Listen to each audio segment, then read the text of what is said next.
Ito na, inilabas na inaabangan 2024 Christmas Station ID ng GMA Network. Ando ko meron tayo. Nandito ay nakita namin sarili namin. At syempre, ang mensahe sa likod nito, ganito ang Paskong Pinoy, puno ng pasasalamat.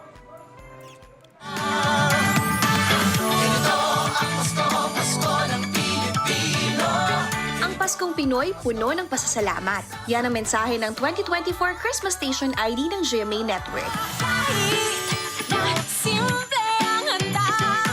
Kaisa sa pasasalamat ng Kapuso Network sa selebrasyon ng Pasko ang GMA Executives sa pangunguna ni GMA Network Chairman of the Board, Attorney Felipe L. Gozon, at ni President and CEO Gilberto Duavit Jr.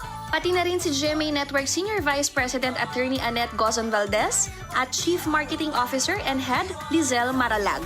Nakisaya rin sa Christmas Station ID si Senior Vice President, Entertainment Group Lilibeth Resonable, Senior Vice President, GMA Integrated News, Regional TV and Synergy Head, Oliver Victor Amoroso.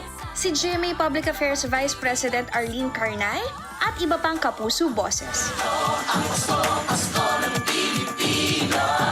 Namamasko rin ang maniningning na stars ng Kapuso Network at ang mga personalidad mula sa GMA Integrated News at GMA Public Affairs. Hindi syempre nagpahuli ang unang hirit barkada.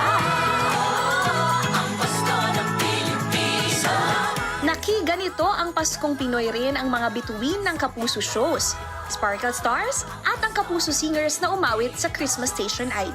Tampok sa awitin ng heartfelt moments gaya sa reunion ng mga Pinoy tuwing Pasko. Nakisaya rin ang mga kapuso mula sa GMA Regional TV at ang Global Pinoys. Mga kapuso, basta Paskong Kapuso, Paskong Pilipino yan. Ipagpatuloy natin ang paghahatid ng saya sa pamamagitan ng pagtulong sa Give a Gift alay sa Batang Pinoy project ng GMA Kapuso Foundation. Ang inyong idodonate ay mapupunta sa Noche Buena ng mga bata at kanilang pamilya. Merry Christmas, mga kapuso!